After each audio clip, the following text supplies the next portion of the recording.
सतगुरु है आपका। वो दुख में सुख में हर हाल में आपको संभालता है, आपको रास्ता दिखाता है, आपकी पीड़ा को दूर करता है, आपके पाप कर्मों से निजात दिलाता है। आप सभी को प्यार भरी राधा स्वामी जी। देखिए, जो आज का सत्संग का विषय है उसमें महाराज जी ने बताया कि अगर आप बुरे का संग करते हो तो आपका जीवन बुरा बन जाता है। आप जिस तरह का संग करोगे आपके अंदर वैसा ही रंग चढ़ जाएगा। अगर आप बुरे का संग करते हो तो आप बुरे बन जाते हो, अगर आप अच्छों का संग करते हो तो आप अच्छे बन जाते हो। और साथ ही सतगुरु महाराज जी ने बताया कि गुरु इस धरती पर आते हैं तो केवल और केवल आपके जीवन के कल्याण के लिए। अगर आप गुरु की रजा में राज रहते हो तो आपका जीवन सार्थक बनता है और आपके जीवन में अनेक प्रकार की खुशी आती है और आपके घर गृहस्थी में समृद्धि आती है। और साथ ही सतगुरु महाराज जी ने बताया कि अगर आप एक अच्छे नागरिक बनना चाहते हो तो उसके लिए आपको अच्छे कर्म करने चाहिए और उसके लिए आपको गुरु की शरण में जाना चाहिए, सत्संग को अपनाना चाहिए और सत्संग की बताई गई हर बातों को मानना चाहिए। तो चलिए आपका कीमती समय सत्संग को शुरू करते हैं। कृपया सत्संग को पूरा सुनकर पुण्य भागीदार अवश्य बनिए। राधा। इसीलिए संतों ने अनेक शब्द लिखे।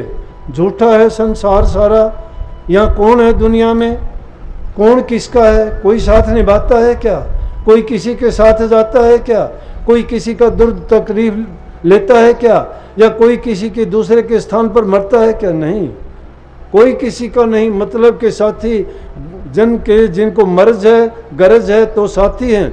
जब मर्ज गरज किसी से पूरी नहीं होती वो कोई किसी का नहीं है। ये दुनिया की धारा है। हाँ, सतगुरु है आपका।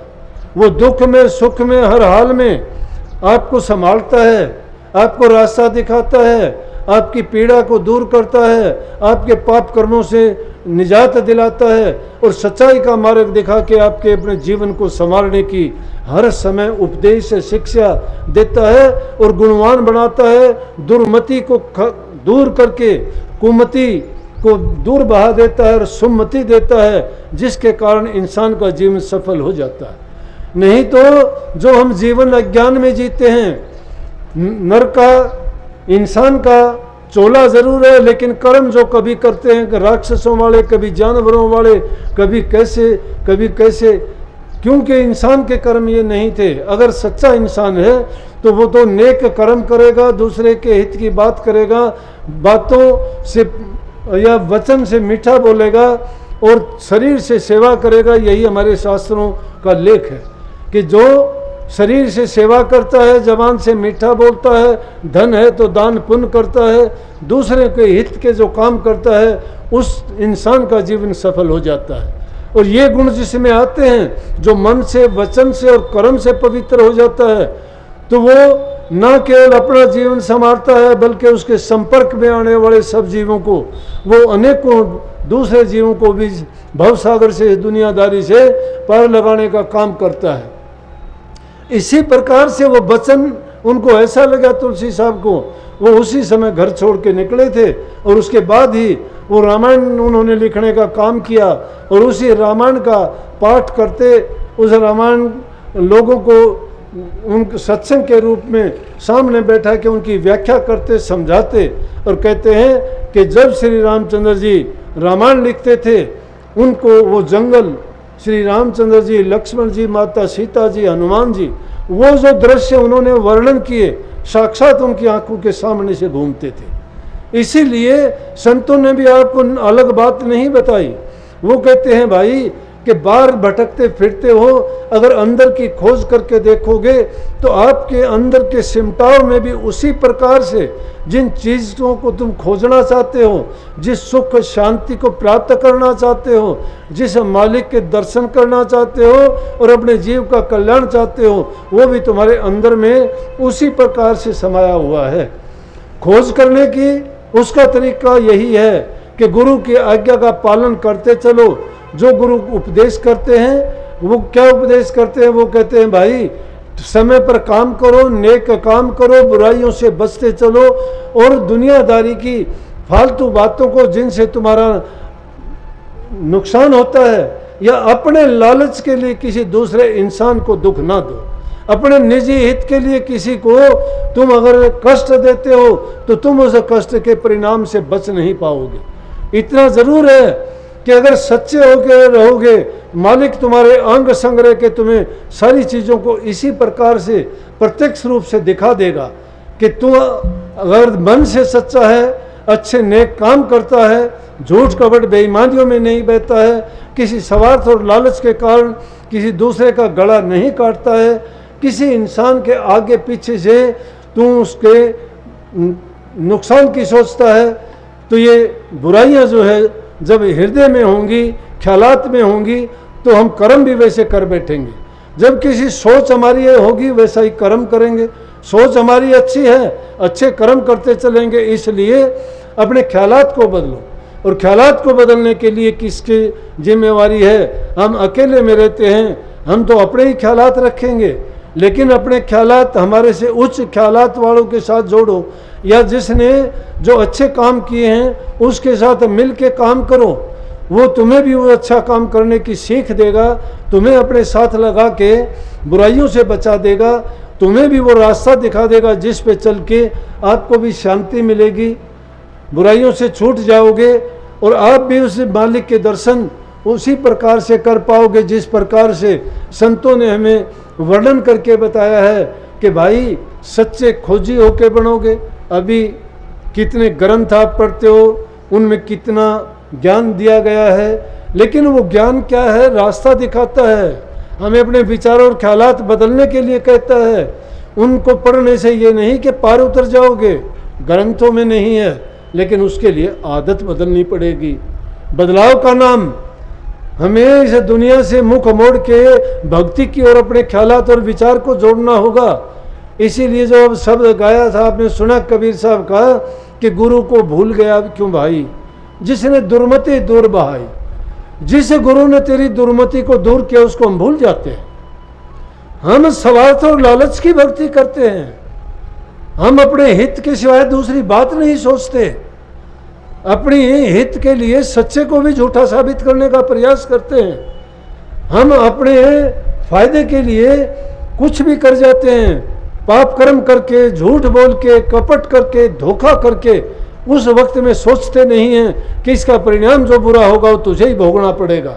इसलिए उन बुरे कर्मों को छुटाने के लिए गुरु की याद है। तो गुरु ने हमें वो ज्ञान दिया, गुरु ने वो शिक्षा दी, और उसी गुरु को हम बुला के बैठ गए। लेकिन ये ज्ञान कैसा है? उस ज्ञान को सुनने से तुम्हारा कल्याण नहीं होगा, उसको अपनाने से कल्याण होगा। जिस प्रकार से कई के काग को अगर पकड़ के पिंजरे के अंदर बंद कर दिया गया और उसको तुमने वेदों की 2, 4, 5, 10 श्लोक भी उसको याद करा दिए, क्या फायदा? कौवा तो नहीं पढ़ सकता, तोता पढ़ सकता है। लेकिन कौवे की उपमा यहाँ कबीर साहब ने शायद इसलिए दी कि कौवा दूसरे जानवरों को ज़्यादा तकलीफ देता है, उसमें बुराइयाँ ज़्यादा है।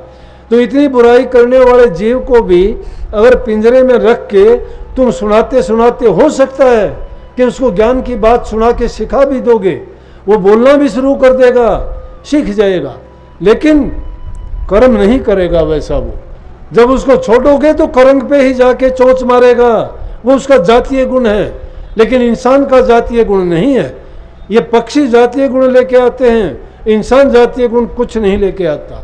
जब ये आता है इसको तो हम सिखाते हैं, बताते हैं। जब ये भाषा बोलना सीखता है तब बताते हैं, इससे ये रिश्ता है तेरा, इससे ये रिश्ता है, तुझे ये करना है, तुझे ये करना है। भाषा जो बताते हैं वही बोलता है, लेकिन जानवर जो इस देश का है, किसी भी देश का, वही बोलेगा, जातीय गुण है उसका। लेकिन इसलिए कही कि वो उनको सिखा सकते हैं, जानवर है, उसकी भाषा नहीं है, फिर भी उसको सिखा देंगे, सीख भी जाएगा। लेकिन छोड़ने पे परिणाम क्या होगा? करंग पे चोंच मारेगा। कहने का मतलब हम सत्संगों में जाते हैं, गुरु के पास जाते हैं, बातें भी सीखते हैं, नाम की दीक्षा भी लेते हैं, करने के तरीके भी बताते हैं। कहते हैं कि अभ्यास किया करो, नाम का सुमरण किया करो, ध्यान किया करो। ध्यान, अभ्यास, सुमरण करना कोरी कल्पना की बातें हैं। जब तक हृदय तुम्हारा साफ नहीं है, बुराइयां इससे निकलती नहीं है। पहले बुराइयों को निकालोगे तभी उन चीज़ों का वास तुम्हारे अंदर में हो सकेगा। और फिर शिकायत करना शुरू कर देते हो। 4 दिन होते नहीं, कहते हैं मैंने नाम तो लिया था जी, और अब मेरे से सुमरण नहीं होता। अपनी कमी को खुद बताते हो, मेरे से सुमरण नहीं होता। आपका सुमरण करने के लिए कोई मजदूर तो लाने नहीं पड़ेंगे, कोई दूसरे आदमी नहीं आपको जुटाने पड़ेंगे कि वो आपके लिए सुमरण करेंगे। काम तुम्हारा है, करना तुमने है, मन तुम्हारा है, ख्याल तुम्हारा है, सब वक्त तुम्हारा है। और गुरु कहता भी है कि तू खुद करेगा, अपना किया भुगत रे जिया, अपना किया हुआ खुद भुगतेगा। इसलिए अपना दोष बताते हो, अपनी कमी बताते हो। तुम गुरु जो बताता वैसे करते हो क्या? इसलिए उस बात को ये बताया गया कि उनको छोड़ने पे वो अपनी आदत से बाज नहीं आते। इसीलिए प्रेमियों, हम मैं इस दुनियादारी में पढ़ के इधर से उधर से, बुरे संग साथ से, बुरे लोगों के इंसान से, अभी मैं बैठा हुआ था, कोई जिक्र चल गया संगति का, ये बहनें बैठी हुई थी 2-4 साथ में, तो कोई बात थी, मैं कहने लगा कि असर तो इंसान का ऐसा पड़ जाता है। देखो सहज में समझाता हूँ, किसी चीज़ में बदबू आती है, हमने किसी वस्त्र पे किसी जगह पे रख दी और थोड़ी देर के बाद में वो चीज़ हमने वहाँ से उठा ली, लेकिन वहाँ देखोगे बदबू छोड़ गई। वो चीज़ जो बदबू वाली चीज़ हमने रखी थी वो उस दूसरे में छोड़ दी उसने। वही पास में फूल था, मैं फूल रखा यहाँ काफ़ी देर से, ये मैं फूल उठा लेता हूँ, इस कपड़े को सूंघ के देखो, सूंघ के देखते हैं, कहते हैं इसे तो खुशबू होगी। खुशबू किसने छोड़ दी? फूल ने छोड़ दी।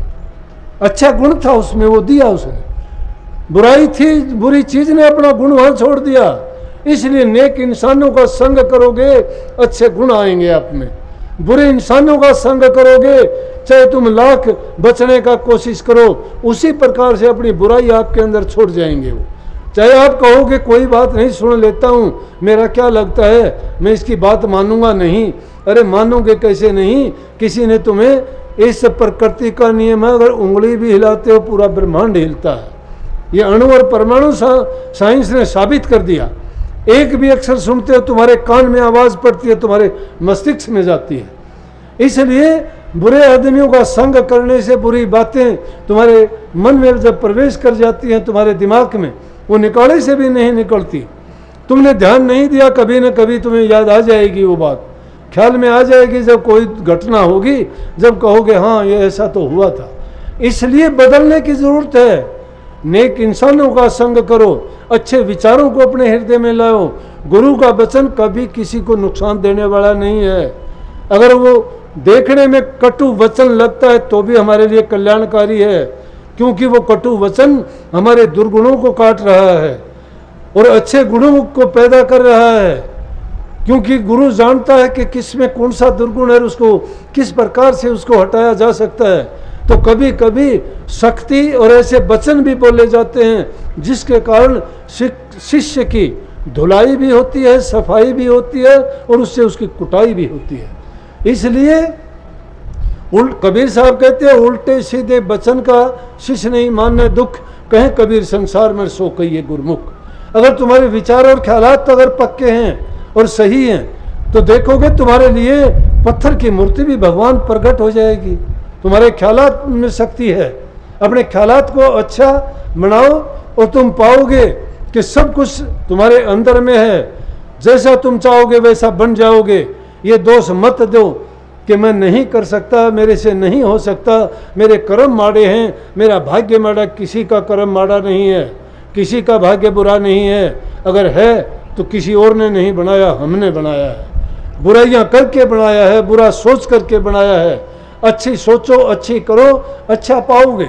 इसीलिए शास्त्रों ने मन, वचन और कर्म की दुहाई दी कि तीनों चीज़ों से पवित्र हो जाओ। जब इन तीनों चीज़ों से पवित्र हो जाओगे, मन में बुरे ख्यालात ना आने दो, जबान से कोई बुरी बातें ना बोलो, किसी को कटु वचन ना बोलो, बोल सकते हो तो मीठा वचन बोलो, और शरीर से तुम सेवा करो। हम सेवा कहाँ करते हैं? हम तो चाहते हैं हमारी सेवा भी कोई और करे। और मैं कहता हूँ कि तन से सेवा करोगे ये तुम्हें शिकायत नहीं करनी पड़ेगी, आज मुझे ये दर्द है, आज मुझे ये तकलीफ है। वो तकलीफें किस लिए पैदा कर ली हमने जो काम हमारे शरीर से करना चाहिए था, हमने वो करना छोड़ दिया। अपना काम खुद किया करो। अपना काम खुद करोगे तो तुम्हें शरीर की सारी उसकी एक्सरसाइज होती रहेगी, सेवा होती रहेगी। दूसरे की सेवा करके जो तुम्हें खुशी मिलेगी, उससे मन को भी शांति मिलेगी। जबान से मीठा बोलोगे, किसी को अच्छा बोलोगे, उसका दिल जीत लोगे, उनसे तुम उसके बदले में मैं कहता हूँ इतना प्रेम पाओगे, इतनी शांति तुम्हें मिलेगी, बदले में उनसे और भी ज़्यादा अच्छी बात तुम्हारे में बोलने मिलेंगी। और जहाँ कहीं भी सुनोगे आपकी चर्चा, आपकी महिमा, आपका गुणगान करते मिलेंगे कि उस इंसान ने ऐसा किया। एक का तुम अच्छा करोगे, 1000 जगह जाके अच्छा बताएगा, लेकिन बुरा एक का करोगे, दूसरे का नहीं करते, वो लाखों के सामने बुराई को फैला देगा और तुम्हें लाद देगा उन बुराइयों से। कोई इंसान अच्छी दृष्टि से नहीं देखेगा। प्रवचनों को पूरा सुनने के लिए का बहुत बहुत धन्यवाद। हम आशा करते हैं अपने प्रवचनों को बड़ा ही ध्यान से सुना हुआ। तो जैसे पहली सात संगत जी आपकी सत्संग में सुना, महाराज जी ने बताया कि गुरु का कोई भी वचन झूठा नहीं होता। गुरु का हर वचन आपके जीवन को पवित्र बनाने के लिए होता है। बस कमी है तो आपको उसको अपने ध्यान में लगाने की, उस पर आपको चलने की और आप अपने जीवन को सार्थक बना सकते हैं। जैसे गुरु महाराज जी ने बताया कि आप किसी भी बुरे का संग मत कीजिए, बुराई आपके अंदर भर जाएगी और आप उन पापों से मुक्त होने के लिए बहुत ही ज़्यादा तकलीफ में रहोगे। जैसे गुरु महाराज जी ने बताया कि आप अच्छे कर्म कीजिए, अच्छे कर्म ही आपके जीवन की अच्छी नींव होती है, उससे ही आपका जीवन सुधरता है और बिगड़ता है। तो कृपया गुरु महाराज जी की इन बातों को आप अपने जीवन में अवश्य उतारिए और अपने जीवन को सार्थक, सफल और सुखमयी अवश्य बनाइए। और साथ ही अगर आपको सत्संग अच्छा लगा तो कमेंट बॉक्स में राधा स्वामी लिखकर पुण्य भागीदार अवश्य बनिए। मिलते हैं जल्दी एक नए और बहुत ही प्यारे प्रवचनों के साथ। तब तक के लिए आप हमें दीजिए राधा स्वामी।